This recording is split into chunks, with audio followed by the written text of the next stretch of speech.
Sir? You can't stay out here tonight. It's supposed to hit 34 degrees. Got nowhere else to go, ma'am. Here. It's still warm.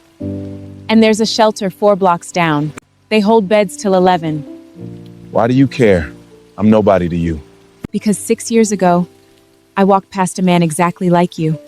And I didn't stop. What happened to him? He died that night, 2 blocks from here. What was his name? Edmund. Edmund Thorne. That's my uncle's name. Anders? What if the woman you were about to marry had a secret so devastating, so carefully buried, that discovering it would mean choosing between the truth and the rest of your life? Anders Thorne was worth $2.3 billion. He could buy any building in Boston, any company, any silence. But he could not buy back the one thing he needed most: proof that someone, anyone, loved him for who he was, not what he owned. So he did something no one in his world would ever understand.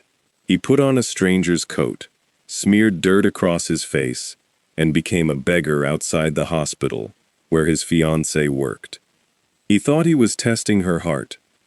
He had no idea he was about to unlock the truth about his mother's death, and that the woman he loved had been carrying that secret the entire time. Anders Thorne stood in the marble bathroom of his penthouse, staring at a face he barely recognized. Not because it was distorted, but because in 3 hours he would deliberately make it unrecognizable. Stay with me till the end and hit the subscribe button to follow our channel and tell us where you are watching from. We want to know how far our story travels. He was 38 years old, the CEO of Thorne Dynamics, a logistics empire his father had built, and he had tripled. He had been engaged to Seraphine Locke for exactly 4 months. She was a pediatric nurse at Boston Mercy Children's Hospital, 29 years old, with a laugh that made grown men in 3-piece suits forget what they were saying mid-sentence. Everyone told him she was perfect. His lawyers said it. His board members said it. Even his assistant, Odalise, who trusted no one, said Seraphine seemed different. But Anders had learned a brutal lesson at 22, when his first fiancée, Ginevra, left him the week after his father's company nearly collapsed. She hadn't loved him. She'd loved the money attached to his name. And when the money wavered, so did she. He swore he would never be fooled again. So tonight, he was going to disappear. His driver, Callum, had orders to drop him 3 blocks from Boston Mercy at 9 p.m. He would wear a torn army jacket brought from a costume warehouse in Cambridge. He would rub ash and dirt into the creases of his hands. He would not shave for 3 days beforehand. He would become invisible, the exact opposite of a billionaire. "Sir," Callum had said that morning, hesitating at the door, "are you certain about this?" Anders had looked up from his coffee. "I need to know if she'll still see me when there's nothing to see." What he didn't know, what no amount of money could have told him, was that Seraphine Locke had spent the last 6 years of her life staring at exactly this kind of man. Not out of charity, out of guilt. The hospital's north entrance smelled like antiseptic and rain. Anders crouched near the loading dock, pulling the collar of his stolen-looking jacket higher, and waited. At 9:47 p.m., Seraphine walked out. She had her hair pulled back, dark circles under her eyes from a double shift, and she was still, somehow, luminous. Anders's chest tightened. This was the woman who laughed at his terrible jokes, who fell asleep on his shoulder during board dinners she pretended to find fascinating, who had once cried during a movie about a dog. He almost stood up right then and called off the whole plan. Then he saw her stop. She had noticed him, a hunched, dirty stranger in the shadows near the dumpsters. Most people walked faster past men like this. Seraphine slowed down. "Sir?" she said. "Are you all right out here?" Anders kept his head down, disguising his voice with a rasp. "Just resting, ma'am. Not bothering anyone." She crouched, actually crouched, in her nursing scrubs, on the wet concrete, until she was eye level with him. "It's supposed to drop to 34 degrees tonight. You can't stay out here. Got nowhere else." Seraphine was quiet for a moment. Then she reached into her bag and pulled out a foil-wrapped sandwich, her own dinner, untouched, still warm from the hospital cafeteria. "Take this," she said. "And there's a shelter on Dorchester Ave. 4 blocks that way. They keep beds open until 11. Anders took the sandwich with trembling hands, trembling, not from cold, but from something he hadn't expected to feel. Guilt. Because this woman, kneeling in the rain for a stranger, had no idea the man in front of her had a garage with 6 cars and a wine cellar worth more than this hospital's annual charity budget. "Why do you care?" he rasped. "I'm nobody to you." Seraphine's expression changed. Something flickered behind her eyes. Pain, old and deep.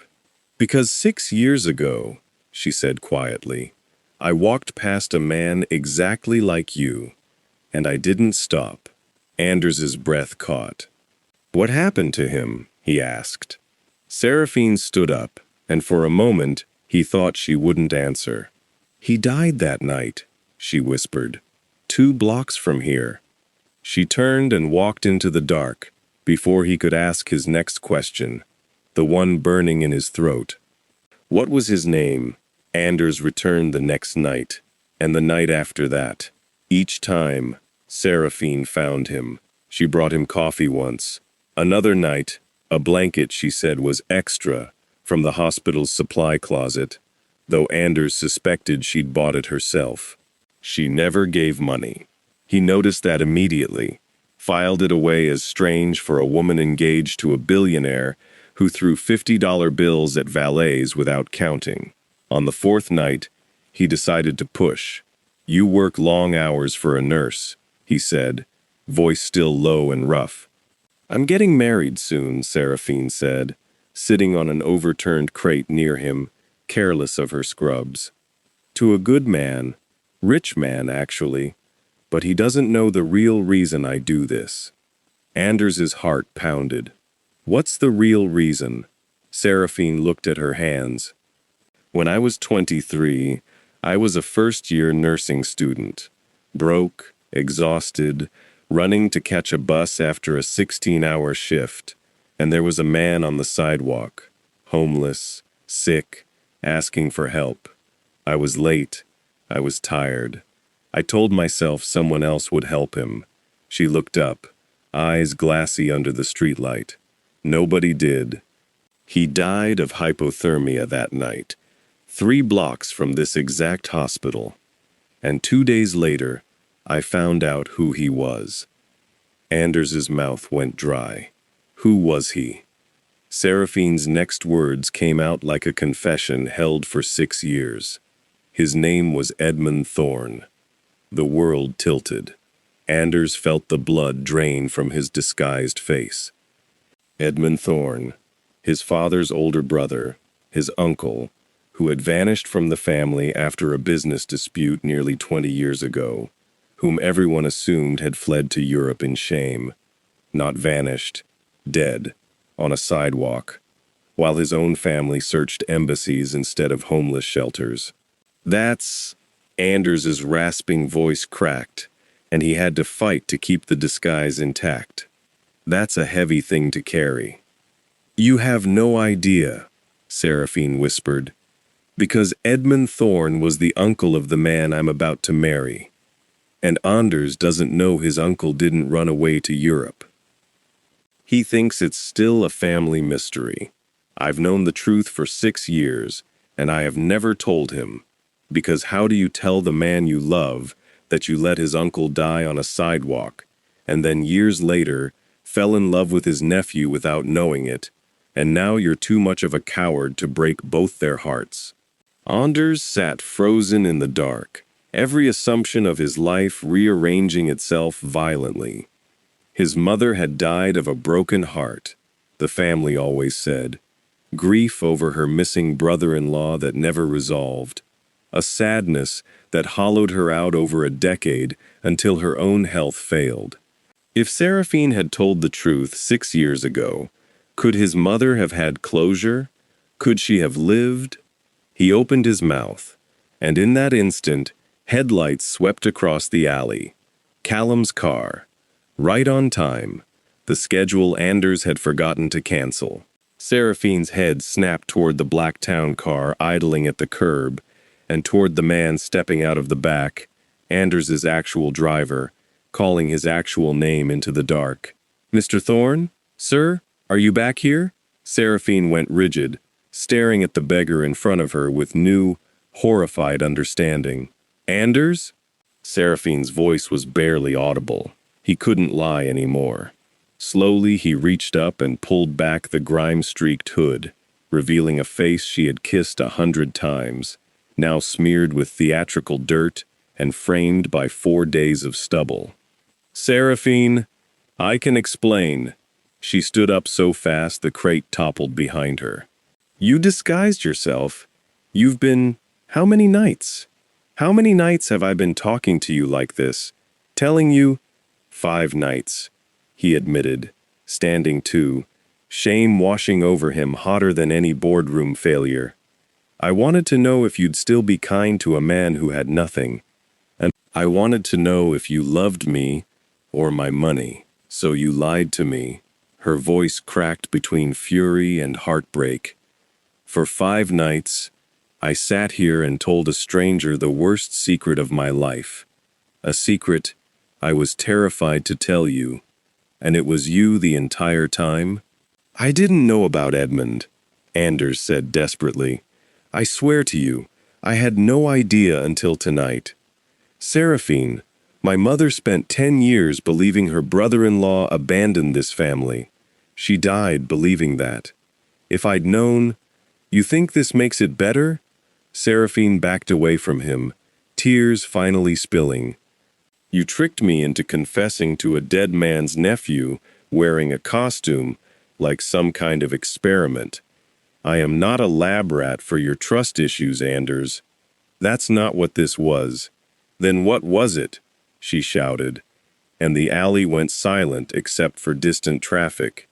"Because from where I'm standing, the man I'm supposed to marry just spent a week lying to my face to see if I'd fail some test. And I did tell you something. I told the beggar version of you the truth. I never had the courage to tell the real you. So which one of us is the liar here?" Callum, 20 feet away, froze mid-step, unsure whether to intervene. Seraphine wiped her face, straightened her spine, and said the words that would haunt Anders for the rest of his life. "I need you to leave. Both versions of you." She turned and walked back into the hospital, leaving Anders standing in the alley in his beggar's coat, richer than nearly any man in America, and utterly, catastrophically alone. Anders didn't sleep that night. He sat in his study surrounded by old family files, financial records, and a single photograph of his mother, Wilhelmina Thorne, taken the year before she died.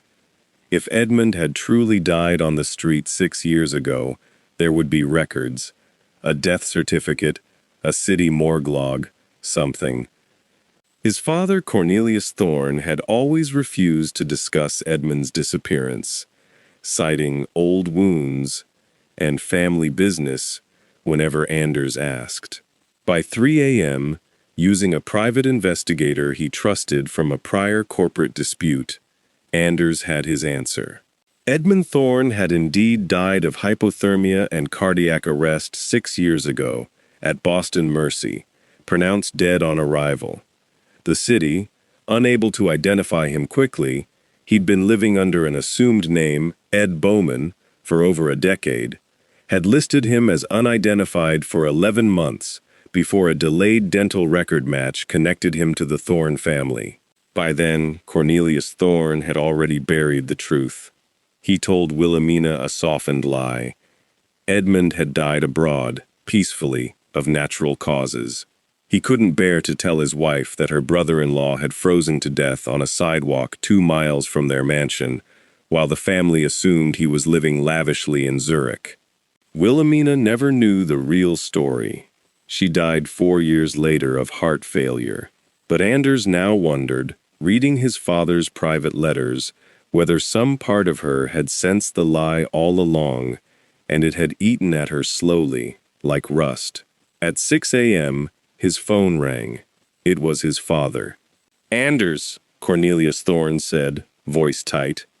"Odalys told me you've been sneaking out at night dressed like a vagrant. What in God's name is going on?" Anders's throat tightened. "Dad, I need to ask you something. And I need you to tell me the truth. Did Uncle Edmund die on the street?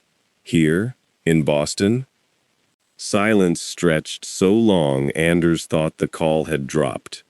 "Where?" his father finally said, voice breaking. "Did you hear that?" Cornelius Thorne arrived at Anders's penthouse within the hour, still in his pajama shirt beneath a hastily thrown-on coat, looking every one of his 68 years. "Sit down," Anders said. "Tell me everything." Cornelius sank into the leather chair by the window, staring at the city skyline that his family's money had helped build. "Edmund and I fought. Over the company, over money, over pride. Stupid things. In hindsight. He left in anger. Changed his name. I always assumed he was fine, living somewhere, punishing me with silence. When did you learn the truth?" 6 years ago. The hospital called about an unidentified body, months after the fact. Once dental records matched. I went to identify him myself. Cornelius's hands shook. My own brother, frozen on a sidewalk, while I slept in a warm bed 2 miles away, angry at him over money that meant nothing. And Mom? Cornelius's eyes filled. I couldn't tell her the truth. She already blamed herself for not reaching out sooner. If she'd known he died in the cold, alone, forgotten, it would have destroyed her instantly instead of slowly. I told myself I was protecting her, but I think, he trailed off. You think it destroyed her anyway, Anders finished. Just quieter, just crueler. Cornelius nodded, tears finally falling. Every year she got a little smaller, a little more distant. I used to think it was just grief, for a brother-in-law lost to distance. Now I wonder if some part of her knew the story didn't add up, and the not knowing killed her as surely as knowing would have. Anders felt something break open in his chest. Not just grief, but recognition. He had spent his whole adult life building walls, testing people, assuming betrayal, because he'd learned early that people around him lied to protect themselves, or protect him, or protect the family name. And now he understood. Seraphine hadn't lied to hurt him. She'd been carrying a truth so heavy she didn't know how to set it down without breaking everything it touched, just like his father had. I need to see her, Anders said, standing. Right now. Anders, wait! Cornelius grabbed his arm. There's one more thing. The nurse who was with Edmund when he was brought in, the one who tried to revive him in the ambulance bay, who cried in the hallway because she'd walked past him hours earlier and hadn't stopped. I never told you her name because I never wanted you burdened by it. But if this is the woman you're marrying... I know, Anders said quietly. I know who she is. Anders arrived at Boston Mercy at 2 p.m., in his own suit, his own face, carrying nothing but the truth.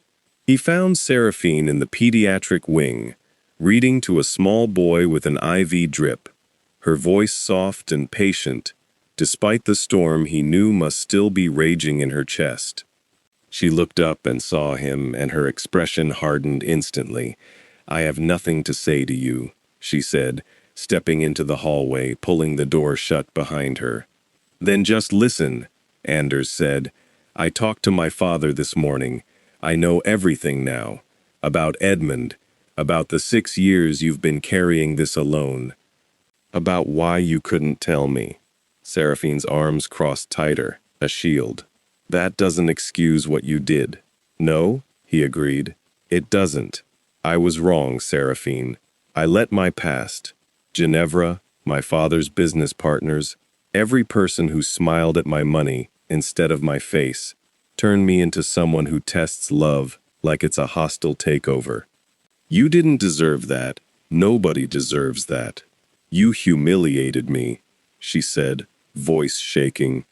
"I confessed the worst night of my life to a man I thought was a stranger, and it turns out my own fiancé was hiding behind the lie, taking notes." "I wasn't taking notes," Anders said. "I was falling apart." "Seraphine, do you understand what you gave me? You gave my family 6 years of silence closure. You told a stranger the truth, because some part of you needed to say it out loud to survive the guilt, and that stranger happened to be the one person on earth who needed to hear it most." Tears slipped down Seraphine's face despite her fury. "I loved your uncle enough to remember his face every single day for 6 years. I loved you enough to almost tell you the truth a dozen times and lose my nerve every single time. And you repaid that by turning my confession into a performance for your own trust issues." "You're right," Anders said, his own voice breaking now. "You're completely right, and I'm not here to defend what I did. I'm here because I finally understand something. My father spent 20 years learning the hard way. Hiding the truth to protect someone doesn't protect them. It just delays the pain and multiplies it. I don't want delayed pain with you, Seraphine. I want the real thing, whatever it costs." Seraphine stared at him for a long moment, the fluorescent hallway lights humming overhead, a child's laughter drifting faintly from a nearby room. "Your mother," she finally whispered. "Did she know? About Edmund? About that night?" "My father lied to her too," Anders said. "Told her Edmund died peacefully, abroad. She never knew the truth. She died still grieving a lie." Seraphine's face crumpled. "I've spent 6 years thinking that if I'd just stopped that night, if I'd just given him 5 more minutes, your mother would never have had to lose her brother-in-law to mystery and rumor. And now, you're telling me she never even got the truth to grieve properly. All of that guilt, all of that silence, and it didn't even..." Her voice failed her. "It didn't save anyone the pain," Anders finished. "It just multiplied it across 3 people who all thought they were protecting each other."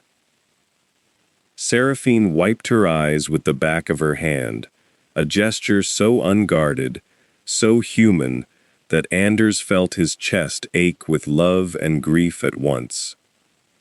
"I need you to understand something," she said. "I didn't take this job at Boston Mercy by accident. I requested pediatrics near the ambulance bay specifically. I go out to that alley almost every night I work, looking for men who remind me of him, bringing them food, checking on shelters, not because I'm a saint, Anders, because I'm trying to pay a debt I can never actually repay." "That's not a debt," Anders said softly. "That's grace. You've spent 6 years turning your worst night into other people's better nights. That's not guilt anymore, Seraphine. That's who you've become." Her breath caught, something shifting behind her eyes. "I still don't know if I can forgive what you did," she said. "I'm not asking you to forgive it today," Anders replied. "I'm asking you to let me earn it. Slowly, honestly, as myself. No coat, no disguise, no test.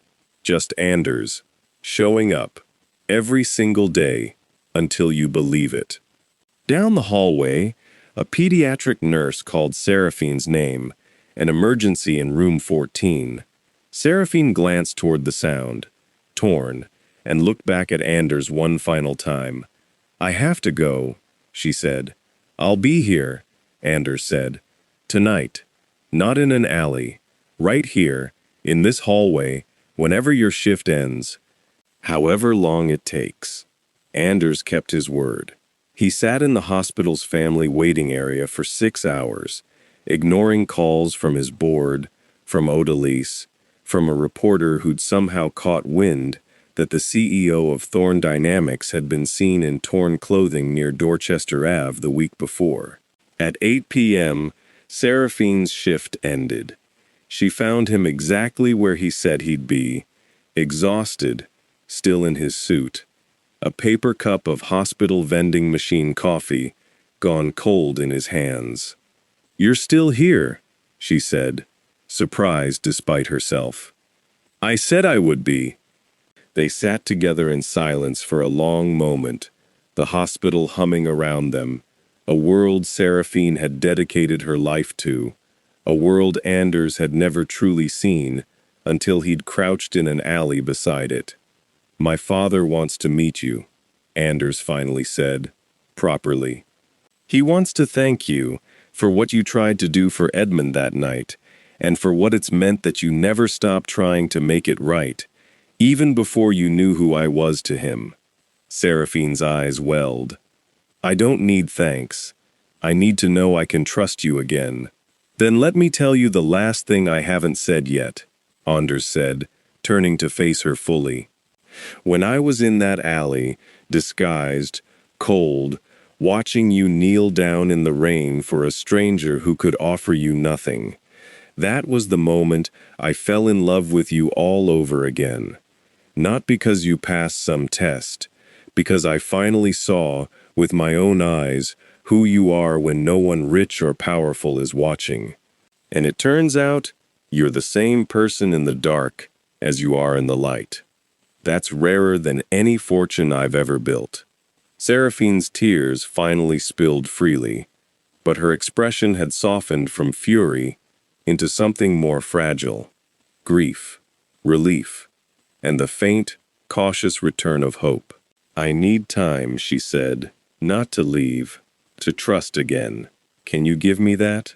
"For as long as it takes," Anders said. "I'm done testing people, Seraphine. I just want to build something real with you, one honest day at a time." 6 months later, Anders Thorn stood at the edge of a small memorial garden the family had built behind Boston Mercy Children's Hospital, a quiet plaque bearing the name Edmund Thorn, funded anonymously, dedicated to the hospital's homeless outreach program that Seraphine had spent years championing alone. Seraphine walked toward him in the late afternoon light, no longer a nurse rushing between shifts, but simply a woman walking toward the man she'd chosen, this time with open eyes and no more secrets between them. They didn't rush the wedding. They didn't need to.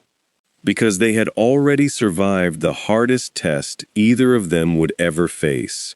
Not a disguise in an alley, but the far harder work of telling the truth, forgiving the unforgivable, and choosing each other not despite the wounds they carried, but because of the honesty it finally took to heal them. Love, Anders had learned, was never proven by wealth, or by tests, or by disguises. It was proven in a hospital hallway, at 8 o'clock at night, by simply staying. If this story resonates with you, don't leave without supporting us by sharing, liking, and clicking on the subscribe button so you won't miss any of our uploads. Thank you for watching, and see you in the next one.